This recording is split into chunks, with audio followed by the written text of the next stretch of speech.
ಭಾರ ಎತ್ತುವ ಕೈಗಳ ಕಷ್ಟಕ್ಕಿಂತ ಇಳಿಸಲಾರದ ಮನಸ್ಸಿನ ಭಾರದ ಕಷ್ಟ 2 ಪಟ್ಟು ಜಾಸ್ತಿಯೇ ಇರುತ್ತದೆ. ನಿಮ್ಮ ಯಾರಾದರೂ ಕೆಟ್ಟವರು ಅಂತ ಅಂದರೆ ನಿಮಗೆಷ್ಟು ದುಃಖವಾಗುತ್ತೆ, ಅದಕ್ಕಿಂತ 2 ಪಟ್ಟು ದುಃಖ ಬೇರೆಯವರು ನಿಮ್ಮ ಒಳ್ಳೆಯ ರೀತಿ ಕಾಣಬೇಕು ಅಂತ ನೀವಾಗಿ ನೀವಿರುವುದನ್ನು ಬಿಟ್ಟಾಗ ಆಗುತ್ತದೆ.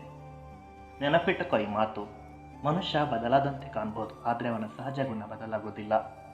ಇಂದು ನಿಮ್ಮಲ್ಲಿರುವ ಸಹಜ ಗುಣ ಕೆಲವರು ಒಪ್ಪುವ ರೀತಿ ಇರ್ಬೋದು, ಒಪ್ಪಿಕೊಳ್ಳದ ರೀತಿ ಇರ್ಬೋದು.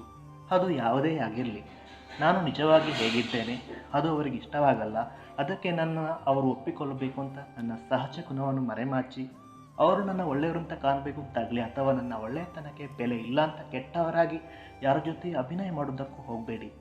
ನೀವು ಹೇಗಿದ್ದೀರೋ ಹಾಗೇ ಇರಿ. ನಿಮ್ಮನ್ನು ಯಾರಾದರೂ ಒಪ್ಪಿಕೊಳ್ಳಲಿ ಒಪ್ಪದೇ ಇರಲಿ, ನೀವು ಅಭಿನಯ ಮಾಡದೇ ಇದ್ದಾಗೆ ಇದ್ದಲ್ಲಿ ನಿಜವಾಗಿಯೂ ಖುಷಿಯಾಗಿರ್ತೀರ.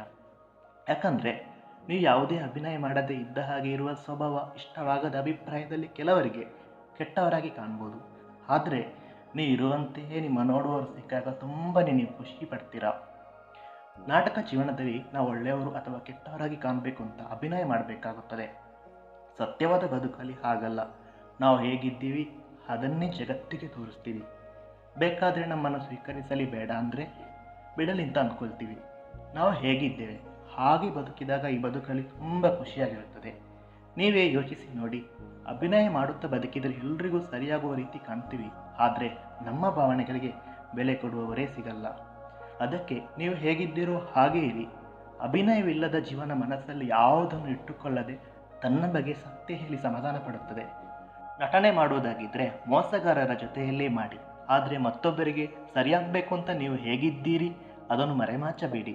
ಇದರಿಂದಾಗಿ ನಿಮ್ಮ ಜೀವನಕ್ಕೆ ನೀವು ಮಾಡಿದ ದೊಡ್ಡ ಮೋಸವಾಗುತ್ತದೆ. ನಿಮ್ಮ ಜೀವನ ನೀವು ಇಷ್ಟಪಟ್ಟಂತೆ ಬದುಕಿ, ಇಲ್ಲಾಂದರೆ ಅದು ಬೇರೆಯವರ ಜೀವನವಾಗುತ್ತದೆ.